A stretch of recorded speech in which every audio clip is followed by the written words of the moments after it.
ರಾಜ್ಯ ರಾಜಕಾರಣದಲ್ಲಿ honey trap ವಿಚಾರ ಇದೀಗ ಸಾಕಷ್ಟು ಸಂಚಲನವನ್ನ ಮೂಡಿಸಿದೆ. ಇನ್ನು ಈ ಪ್ರಕರಣಕ್ಕೆ ಸಂಬಂಧಪಟ್ಟಂತೆ ಮೊದಲ ಬಾರಿಗೆ ಹನಿ ಟ್ರ್ಯಾಪ್ ಮಾಹಿತಿಯನ್ನ ಬಿಚ್ಚಿಟ್ಟಿದ್ದಾರೆ ರಾಜಣ್ಣ. ವಿವಿಧೆಡೆ ಬೇರೆ ಕಡೆ ಬೇರೆ ಯುವತಿಯಿಂದ ಟ್ರ್ಯಾಪ್ ಆಗಿದೆ. 2 ಬಾರಿಯೂ ಯುವತಿಯನ್ನ ಲಾಯರ್ ಅಂತ ಹೇಳಿ ಪರಿಚಯವನ್ನ ಮಾಡಲಾಗಿದೆ. 2 ಬಾರಿ ಯುವತಿಯನ್ನ ಕರೆತಂದಿದ್ದು ಓರ್ವ ಯುವಕ. ಇನ್ನು ಮನೆಯಲ್ಲಿ ಸಿಸಿಟಿವಿ ಇಲ್ಲ, ಬಂದು ಹೋದಂತಹ ಯಾವುದೇ ದಾಖಲೆಗಳಿಲ್ಲ. ಕಡೆಗೂ ಈ ರೀತಿಯಾಗಿ ಹನಿ ಟ್ರ್ಯಾಪ್ ಸೀಕ್ರೆಟ್ ಅನ್ನ ಬೆಚ್ಚಿಟ್ಟಿದ್ದಾರೆ ಸಚಿವ ರಾಜಣ್ಣ. ಗೃಹ ಸಚಿವ ಡಾಕ್ಟರ್ ಪರಮೇಶ್ವರ್ಗೆ ದೂರನ್ನ ನೀಡ್ತೇನೆ ಅಂತ ಹೇಳಿಯೂ ಕೂಡ ಸಚಿವರು ಇಲ್ಲಿ ಹೇಳಿಕೆ ಕೊಟ್ಟಿದ್ದಾರೆ. ಮೊದಲ ಬಾರಿಗೆ ಹನಿ ಟ್ರ್ಯಾಪ್ ಸಂಬಂಧಪಟ್ಟಂತೆ ಮಾಹಿತಿಯನ್ನ ಬಿಚ್ಚಿಟ್ಟಿದ್ದಾರೆ KN ರಾಜಣ್ಣ. ಇನ್ನು ಹನಿ ಟ್ರ್ಯಾಪ್ ವಿಚಾರಕ್ಕೆ ಸಂಬಂಧಪಟ್ಟಂತೆ ಈಗಾಗಲೇ ಸಾಕಷ್ಟು ಹೇಳಿಕೆಗಳು, ಚರ್ಚೆಗಳು ಕೂಡ ನಡೆದಿತ್ತು. ಇನ್ನು ಇದರ ಬೆನ್ನಲ್ಲೇ ಮೊದಲ ಬಾರಿಗೆ KN ರಾಜಣ್ಣ ಹನಿ ಟ್ರ್ಯಾಪ್ ಮಾಹಿತಿಯನ್ನ ಬಿಚ್ಚಿಟ್ಟಿದ್ದಾರೆ ಅನ್ನೋದು ಗೊತ್ತಾಗ್ತಾ ಇದೆ. ಹಾಗಾದ್ರೆ ಏನ್ ಹೇಳಿದ್ದಾರೆ ಅನ್ನೋದು ಇಲ್ಲಿ ಬಹಳ ಪ್ರಮುಖವಾಗುತ್ತೆ. ವಿವಿಧೆಡೆ ಬೇರೆ ಕಡೆ ಬೇರೆ ಯುವತಿಯಿಂದ ಟ್ರ್ಯಾಪ್ ಆಗಿದೆ. 2 ಬಾರಿಯೂ ಕೂಡ ಯುವತಿಯನ್ನ ಲಾಯರ್ ಅಂತ ಹೇಳಿ ಪರಿಚಯ ಮಾಡಿದ್ದಾರೆ ಅನ್ನೋದಾಗಿ ಕಡೆಗೂ ಹನಿ ಟ್ರ್ಯಾಪ್ ಸೀಕ್ರೆಟ್ ಬಚ್ಚಿಟ್ಟಿದ್ದಾರೆ. ಸಿಎಂರನ್ನ ನೆನ್ನೆ ಭೇಟಿ ಮಾಡಿದ್ದೇನೆ, ದೂರು ಕೊಡೋದಕ್ಕೆ ಅವರು ಕೂಡ ಹೇಳಿದ್ರು. ಹಾಗಾಗಿ ಇವತ್ತು ದೂರು ನೀಡ್ತೇನೆ ಅಂತ ಹೇಳಿ ಸಚಿವ ರಾಜಣ್ಣ ಹೇಳಿದ್ದಾರೆ. ಮಾರ್ಚ್ 30ರ ನಂತರ ನಾನು ದೆಹಲಿಗೆ ಹೋಗ್ತೇನೆ. ಹನಿ ಟ್ರ್ಯಾಪ್ ಪ್ರಕರಣದ ಬಗ್ಗೆ ಹೈಕಮಾಂಡ್ಗೆ ಹೇಳ್ತೇನೆ. ತುಮಕೂರಿನಲ್ಲಿ ಸಚಿವ KN ರಾಜಣ್ಣ ಹೇಳಿಕೆ ಕೊಟ್ಟಿದ್ದಾರೆ. ಸದನದಲ್ಲಿ ನನ್ನ ಹೆಸರು ಬಂದಿದ್ರಿಂದ ನಾನು ಮಾತನಾಡಿದ್ದೇನೆ. ಸದನದಲ್ಲಿ ಚೀಟಿ ಕೊಟ್ಟವರು ಯಾರು ಅಂತ ಗೊತ್ತಿಲ್ಲ. ಇನ್ನು ಸದನದಲ್ಲಿ ಯತ್ನಾಳ್ರವರಿಗೆ ಅಪರಿಚಿತ ವ್ಯಕ್ತಿ ಚೀಟಿ ಕೊಟ್ಟಂತಹ ವಿಚಾರ ಕೂಡ ಸಾಕಷ್ಟು ಸದ್ದು ಗದ್ದಲವನ್ನ ಸೃಷ್ಟಿ ಮಾಡಿತ್ತು. ಹಾಗಾಗಿ ಬಿಜೆಪಿಯವರು CBIಗೆ ಕೊಡಲು ಹೋರಾಟವನ್ನ ಮಾಡಿದ್ರೆ ಮಾಡ್ಲಿ ಅನ್ನೋದಾಗಿ KN ರಾಜಣ್ಣ ತುಮಕೂರಿನಲ್ಲಿ ಹೇಳಿಕೆಯನ್ನ ಕೊಟ್ಟಿದ್ದಾರೆ. ಇನ್ನು ಹನಿ ಟ್ರ್ಯಾಪ್ ಪ್ರಕರಣಕ್ಕೆ ಸಂಬಂಧಪಟ್ಟಂತೆ ಈ ಒಂದು ಕೇಸ್ ದಿನದಿಂದ ದಿನಕ್ಕೆ ತೀವ್ರ ಸ್ವರೂಪವನ್ನು ಪಡೆದುಕೊಳ್ತಾ ಇದೆ. ಇದೇ ಬೆನ್ನಲ್ಲೇ ಹನಿ ಟ್ರ್ಯಾಪ್ಗೆ ಸಂಬಂಧಪಟ್ಟಂತೆ ಒಂದು ಮಾಹಿತಿಯನ್ನು ಕೂಡ ಬಿಚ್ಚಿಟ್ಟಿದ್ದಾರೆ ರಾಜಣ್ಣ. ಈಗ ಹನಿ ಟ್ರ್ಯಾಪ್ ಸೀಕ್ರೆಟ್ ಅನ್ನ ಬಿಚ್ಚಿಟ್ಟಿದ್ದಾರೆ. ವಿವಿಧೆಡೆ ಬೇರೆ ಕಡೆಯಿಂದ ಯುವತಿಯಿಂದ ಟ್ರ್ಯಾಪ್ ಆಗಿದೆ. 2 ಬಾರಿಯೂ ಕೂಡ ಯುವತಿಯನ್ನ ಲಾಯರ್ ಅಂತ ಹೇಳಿ ಪರಿಚಯ ಮಾಡಿದ್ದಾರೆ. 2 ಬಾರಿ ಯುವತಿಯನ್ನ ಕರೆತಂದಿದ್ದು ಓರ್ವ ಯುವಕ. ಹಾಗಾಗಿ ರಾಜ್ಯದಲ್ಲಿ ಹನಿ ಟ್ರ್ಯಾಪ್ ಪ್ರಕರಣ ಇದೀಗ ಸಾಕಷ್ಟು ಸಂಚಲನವನ್ನ ಸೃಷ್ಟಿಸಿದೆ. ಹೈಕಮಾಂಡ್ಗೆ ಸತೀಶ್ ಜಾರಕಿಹೊಳಿ ದೂರು ನೀಡಿದ್ದಾರೆ ಅನ್ನೋದು ಗೊತ್ತಾಗ್ತಾ ಇದೆ. KC ವೇಣುಗೋಪಾಲ್ಗೆ ಸತೀಶ್ ಜಾರಕಿಹೊಳಿ ದೂರು ನೀಡಿದ್ದಾರೆ. ಹನಿ ಟ್ರ್ಯಾಪ್ ಪ್ರಕರಣದ ಹಿಂದೆ ಕಾಂಗ್ರೆಸ್ನ ಪ್ರಭಾವಿಗಳು ಇದ್ದಾರೆ ಅನ್ನೋದಾಗಿ ಹೈಕಮಾಂಡ್ಗೆ ದೂರು ನೀಡಿದ್ದಾರೆ ಸತೀಶ್ ಜಾರಕಿಹೊಳಿ. ಹಾಗಾಗಿ ರಾಜ್ಯದಲ್ಲಿ ದಲಿತ ಸಮುದಾಯದ ಶಾಸಕರೇ ಅವರ ಟಾರ್ಗೆಟ್ ಆಗ್ತಾ ಇದ್ದಾರೆ. ನಿನ್ನೆ ಸಂಜೆ ವೇಣುಗೋಪಾಲ್ರನ್ನ ಸಚಿವರು ಭೇಟಿಯಾಗಿದ್ರು. ಹಾಗಾಗಿ 3 ದಿನಗಳ ಕಾಲ ದೆಹಲಿ ಪ್ರವಾಸವನ್ನ ಕೈಗೊಳ್ತೇವೆ ಅಂತ ನಿನ್ನೆ ಗೊತ್ತಾಗಿರುವಂತಹ ವಿಚಾರಣೆ ಸಾಕಷ್ಟು ಕುತೂಹಲಕ್ಕೆ ಕಾರಣವಾಗಿದೆ. ಲಕ್ನೋ ಲಾಯರ್ ಒಬ್ರು ಯಾರು ಲಕ್ನೋನವರು ಈ PIA ಸಲ್ಲಿಸ್ತಾ ಇದ್ದಾರೆ ಸರ್. ನೀವು ನೋಡಿದೆ ಪೇಪರಲ್ಲಿ ನೋಡಿದೆ ನಿಮ್ಮ ಮಾಧ್ಯಮದವ್ರ ಸೃಷ್ಟಿ ಏನಂದ್ರೆ, ನಾನು ಎಲ್ಲಾದರೂ ಜಡ್ಜಸ್ ಬಗ್ಗೆ ಹೇಳಿದ್ದೀನ? ಜಡ್ಜಸ್ ಬಗ್ಗೆ ನಾನು ಏನೂ ಹೇಳಿಲ್ಲ. ನಾನು ರಾಜಕಾರಣಿಗಳು ಈ ಪಾರ್ಟಿಲಿರೋರು ಆ ಪಾರ್ಟಿಲಿರೋರು ಎಲ್ಲರ ಮೇಲೂ ಕೂಡ ಈ ರೀತಿ ಕಳಂಕ ತರುವಂಥ ಪ್ರಯತ್ನಗಳೆಲ್ಲ ಆಯಾ ಪಾರ್ಟಿಗಳಲ್ಲಿ ಅವರವ್ರ ವಿರೋಧಿಗಳೆಲ್ಲ ಮಾಡ್ತಿದ್ದಾರೆ ಅಂತ ಹೇಳಿದ್ದೇನೆ ಹೊರತು ಇದರಲ್ಲಿ ನ್ಯಾಯಾಧೀಶಗಳಿದ್ದಾರೆ, ಇನ್ನೊಬ್ಬರಿದ್ದಾರೆ ಅಂತಕ್ಕಂಥದ್ದು ನನ್ನಿಂದ ಬಂದಿಲ್ಲ. ನಾನು ಕೋಲಾರದಲ್ಲೂ ಕೂಡ ನಾನು ಹೇಳಿಕೆ ಕೊಟ್ಟಿದ್ದೀನಿ, ಪತ್ರಿಕೆ ಪ್ರಜಾವಾಣಿ ಪೇಪರಲ್ಲೂ ಕೂಡ ಬಂದಿದೆ. ಗೊತ್ತಾಯ್ತಾ?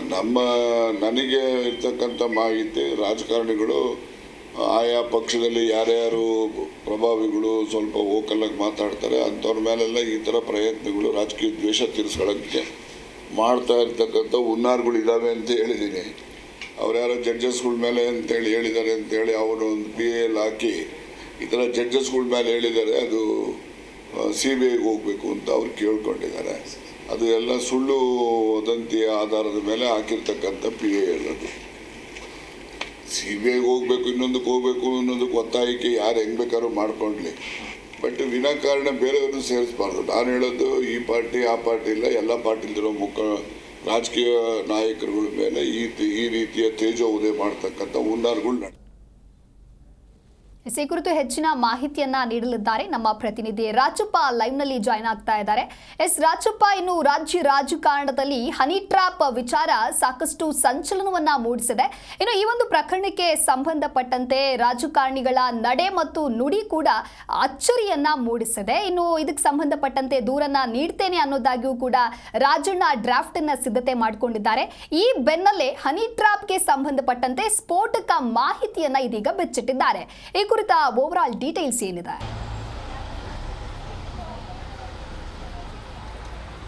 ದಿವ್ಯದಾಸ್, ಏನು ರಾಜಣ್ಣ ಏನು ಮಾಹಿತಿಯನ್ನು ಕೊಟ್ಟಿದ್ದಾರೆ ಅಂತ ಬಗ್ಗೆ ನಮಗೆ ಮಾಹಿತಿ ಲಭ್ಯವಾಗಿಲ್ಲ. ಹಾಗಾಗಿ ರಾಜಣ್ಣವರ ಏನು ಅವರು ದೂರನ್ನು ಕೊಡ್ತೇವೆ ಅಂತ ಹೇಳಿದರೆ ಇಂದು ದೂರನ್ನು ಸಂಜೆ ಒಳಗಡೆ ದೂರನ್ನು ನೀಡುವಂಥ ಸಾಧ್ಯತೆ ಇದೆ. ಮೊದಲನೇದಾಗಿ ಪರಮೇಶ್ವರ್ ಅವರು ರಾಜಣ್ಣ ಅವರ ದೂರನ್ನು ಸ್ವೀಕಾರ ಮಾಡಿ ನಂತರ ಮುಂದಿನ ಕ್ರಮವನ್ನು ಕೈಗೊಳ್ತೇವೆ ಅಂತ ಬಗ್ಗೆ ಅವರು ಹೇಳಿಕೆಯನ್ನು ಕೊಟ್ಟಿದ್ದಾರೆ. ಹಾಗಾಗಿ ಗೃಹ ಸಚಿವರು ಇಂದು ಬೆಂಗಳೂರಿನಲ್ಲಿ ಸದಾಶಿವನಗರದ ಅವರು ರಾಜಣ್ಣ ಅವರು ಬರ್ಬೋದು ಅಂತ ನಿರೀಕ್ಷೆಯಲ್ಲಿದ್ದರು. ರಾಜಣ್ಣ ಅವರು ಇಂದು ಸಂಜೆ ವೇಳೆಗೆ ದೂರನ್ನು ಕೊಡ್ತೀವಿ ಅಂತ ಹೇಳಿದ್ದಾರೆ. ಈ ನಡುವೆ ಸುಪ್ರೀಂ ಕೋರ್ಟ್ನಲ್ಲಿ ಇಂದು ಅರ್ಜಿ ವಿಚಾರಣೆ ಬರಬೇಕಾಗಿತ್ತು. ಹಾಗಾಗಿ ಇಂದು ಅರ್ಜಿ ವಿಚಾರಣೆಗೆ ಇನ್ನೂ ಸಹ ಲಿಸ್ಟ್ ಆಗಿಲ್ಲ ಅನ್ನೋದು ಮಾಹಿತಿ ಲಭ್ಯವಾಗ್ತಾ ಇದೆ. ಹಾಗಾಗಿ ಸುಪ್ರೀಂ ಕೋರ್ಟ್ನಲ್ಲಿ ಅರ್ಜಿ ವಿಚಾರಣೆ ನೋಡಿಕೊಂಡು ರಾಜಣ್ಣ ಅವರು ಏನು ಗೃಹ ಸಚಿವರಿಗೆ ದೂರನ್ನು ಕೊಡ್ತಾರೆ ಅಂತ ಬಗ್ಗೆ ಇನ್ನೂ ಸ್ಪಷ್ಟತೆ ಸಿಕ್ಕಿಲ್ಲ. ಹೀಗಾಗಿ ಸುಪ್ರೀಂ ಕೋರ್ಟಲ್ಲಿ ಒಂದು ವೇಳೆ ಅರ್ಜಿಯ ಈ ವಿಚಾರಣೆ ನಡೆದು ಯಾವ ತನಿಖಾ ಸಂಸ್ಥೆಯಿಂದ ತನಿಖೆ ನಡೆಸಬೇಕು ಅಂತ ಸ್ಪಷ್ಟ ನಿರ್ದೇಶನ ಕೊಟ್ಟಿದ್ದೆ. ಅದರಲ್ಲಿ ರಾಜ್ಯ ಸರ್ಕಾರಕ್ಕೂ ಸಹ ಇಂಥ ತನಿಖಾ ಸಂಸ್ಥೆಯಿಂದ ತನಿಖೆ ನಡೆಸಬೇಕು ಅಂತ ಒಂದು ನಿರ್ದಿಷ್ಟ ಸೂಚನೆಯನ್ನು ಸುಪ್ರೀಂ ಕೋರ್ಟ್ ಕೊಡ್ಬೋದು. ಎರಡನೇದಾಗಿ ಒಂದು ವೇಳೆ ರಾಜ್ಯ ಸರ್ಕಾರನೇ ಸುಪ್ರೀಂ ಕೋರ್ಟ್ ಕೊಡೋಕ್ಕೂ ಆದೇಶವನ್ನು ಕೊಡಲಿಕ್ಕೂ ಮುಂಚೆನೇ ರಾಜ್ಯ ಸರ್ಕಾರವೇ ನಿರ್ಧಾರ ಕೈಗೊಂಡು ಯಾವುದಾದ್ರೂ SIT ಇರ್ಬೋದು ಅಥವಾ ನಿವೃತ್ತ ನ್ಯಾಯಾಧೀಶ ನೇತೃತ್ವದಲ್ಲಿ ತನಿಖೆಯನ್ನು ರಚಿಸುವಂಥ ಆಯೋಗವನ್ನು ರಚಿಸುವಂಥ ಒಂದು ಸಾಧ್ಯತೆಯೂ ಸಹ ತಳ್ಳಿ ಹಾಕುವಂತಿಲ್ಲ. ರಾಜಣ್ಣ ಅವರ ಒಂದು ಮೂಲಗಳ ಪ್ರಕಾರ ಸುಮಾರು ಅವರ ಪುತ್ರ ರಾಜಣ್ಣ ಇರ್ಬೋದು ಅವ್ರು ಹೇಳ್ತಾರ ಪ್ರಕಾರ ಅವರಲ್ಲಿ ಯಾವುದೇ ದಾಖಲೆಗಳಿಲ್ಲ. ಹಾಗಾಗಿ 3 ಪುಟಗಳ ಒಂದು ದಾಖಲೆಗಳನ್ನು ಅಥವಾ ಒಂದು ದೂರನ್ನ ಡ್ರಾಫ್ಟನ್ನು ಸಿದ್ಧಪಡಿಸಿ ಗೃಹ ಸಚಿವರಿಗೆ ಸಲ್ಲಿಕೆ ಮಾಡ್ತವೆ. ಅದಾದ ನಂತರ ಗೃಹ ಸಚಿವರು ಮುಖ್ಯಮಂತ್ರಿಗಳು ಚರ್ಚೆ ನಡೆಸಿ ಅಂತಿಮವಾಗಿ ಯಾವ ಸ್ವರೂಪದ ತನಿಖೆಯನ್ನು ನಡೆಸಬೇಕು ಅಂತ ನಿರ್ಧಾರವನ್ನು ಕೈಗೊಳ್ಳುವಂಥ ಒಂದು ಸಾಧ್ಯತೆ ಇದೆ.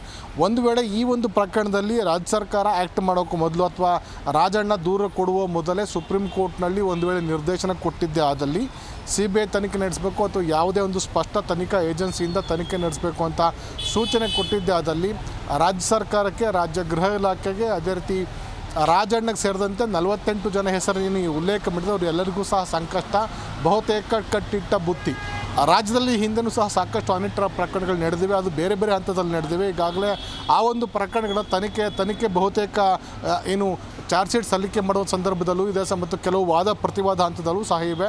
ಆದರೆ ಈ ಒಂದು ಪ್ರಕರಣಗಳಲ್ಲಿ ವಿಶೇಷವಾಗಿ ಹನಿ ಟ್ರ್ಯಾಪ್ ಪ್ರಕರಣಗಳಲ್ಲಿ ಯಾರೆಲ್ಲ ರಾಜಕಾರಣಿಗಳನ್ನು ಸಿಲುಕಿಸಲಾಗಿದೆ ಮತ್ತು ಹನಿ ಟ್ರ್ಯಾಪ್ ಮಾಡಿದವರಾಗಲಿ ಯಾರಿಗೂ ಸಹ ಬಹುತೇಕ ಶಿಕ್ಷೆ ಆದಂತಹ ಉದಾಹರಣೆಗಳು ಇದುವರೆಗೆ ಇತಿಹಾಸದಲ್ಲಿ ಇಲ್ಲ.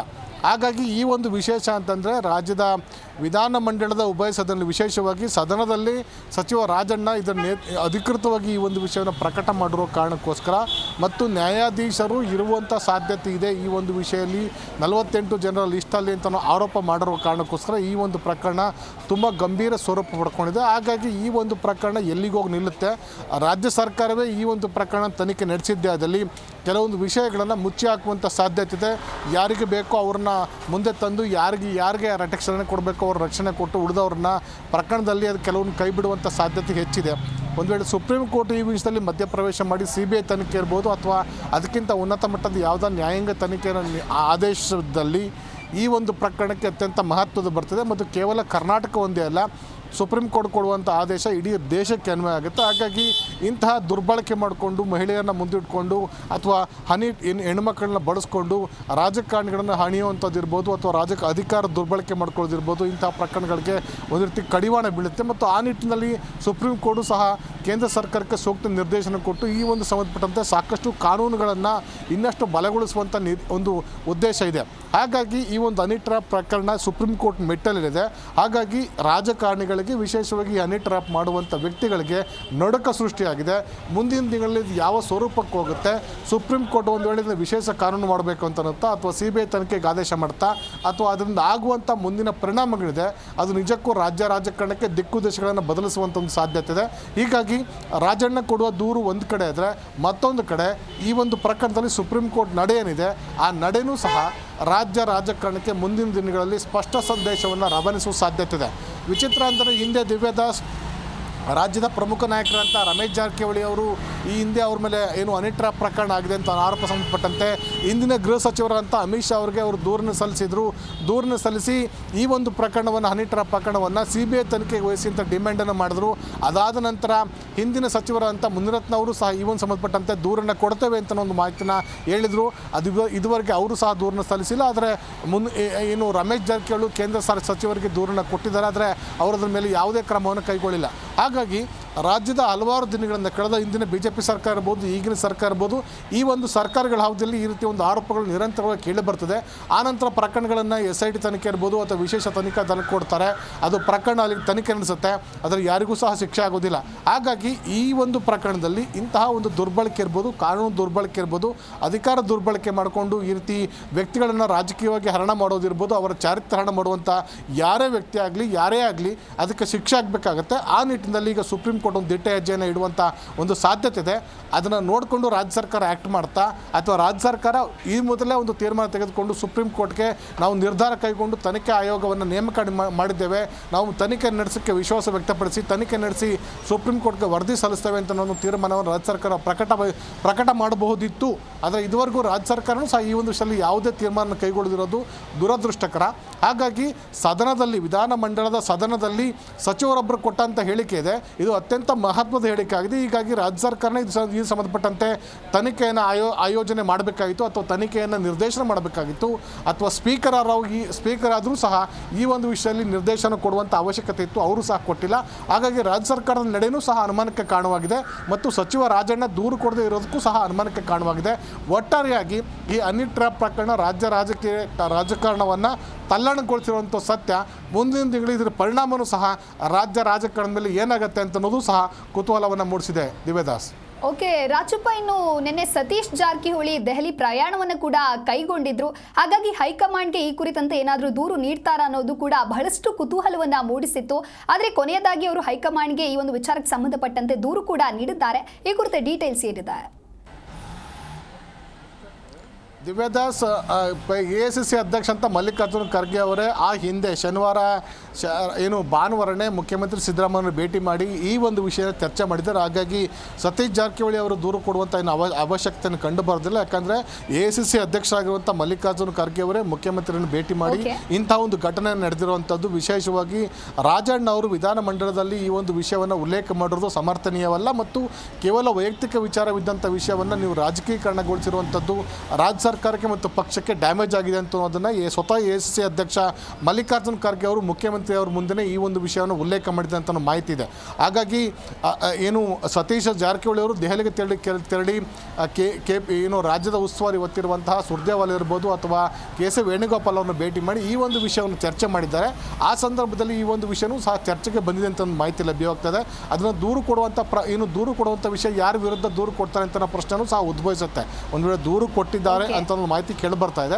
ಅದು ಯಾರ ವಿರುದ್ಧ ದೂರು ಕೊಟ್ಟಿದ್ದಾರೆ, ಯಾರು ಹನಿ ಟ್ರ್ಯಾಪ್ ಮಾಡಿದ್ದಾರೆ, ಯಾರನ್ನ ಈ ಒಂದು ಪ್ರಕರಣ ಸಿಲುಕಿಸುವಂಥ ಪ್ರಯತ್ನ ಮಾಡಿದ್ದಾರೆ ಅಂತ ಅನ್ನೋದು ಸಹ ಒಂದಷ್ಟು ಗೊಂದಲಕ್ಕಾಗಿದೆ. ಒಂದು ವೇಳೆ ಈ ಒಂದು ವಿಷಯನ ಸತೀಶ್ ಜಾರಕಿಹೊಳಿ ಇಂಥವರೇ ಮಾಡಿದ್ದಾರೆ ಅಂತ ಹೇಳಿ ಕೇಳಿ ಬಂದರೆ, ಅವರ ಪಕ್ಷದ, ಅವರ ಸರ್ಕಾರದ, ಅವರ ಹಲವಾರು ವ್ಯಕ್ತಿಗಳ ಹೆಸರೇ ಉಲ್ಲೇಖ ಮಾಡುವಂಥ ಸಾಧ್ಯತೆ ಇದೆ. ಇದು ಮತ್ತು ಪಕ್ಷ ಮತ್ತು ಸರ್ಕಾರಕ್ಕೂ ಡ್ಯಾಮೇಜ್ ತರುವಂಥ ವಿಷಯ. ಹಾಗಾಗಿ ಇಂತಹ ವಿಷಯಗಳಲ್ಲಿ ಸರ್ಕಾರನೂ ಇರ್ಬೋದು ಅಥವಾ ಸಚಿವರು ಇರ್ಬೋದು ಸ್ವಲ್ಪ ಎಚ್ಚರಿಕೆಯನ್ನು, ಸೂಕ್ಷ್ಮತೆಯನ್ನು ಕಾಯ್ದುಕೊಳ್ತಾರೆ ಅಂತ ಅನ್ನೋದು ತಪ್ಪೇನಿಲ್ಲ. ಹಾಗಾಗಿ ಈ ಒಂದು ವಿಷಯದಲ್ಲಿ ಸತೀಶ್ ಜಾರಕಿಹೊಳಿ ಇದುವರೆಗೆ ಮಾಧ್ಯಮಗಳಿಗೆ ಸ್ಪಷ್ಟತೆಯನ್ನು ಕೊಟ್ಟಿಲ್ಲ. ದೂರನ್ನು ಕೊಟ್ಟಿದ್ದಾರೆ ಅಂತ ಮಾಹಿತಿ ಇದೆ, ಆದರೆ ಸತೀಶ್ ಜಾರಕಿಹೊಳಿ ಇದನ್ನು ದೃಢಪಡಿಸಬೇಕಾಗುತ್ತೆ. ವೇಣುಗೋಪಾಲ್ ಅವರು ಆ ವಿಷಯದಲ್ಲಿ ದೃಢಪಡಿಸಬೇಕಾಗುತ್ತೆ.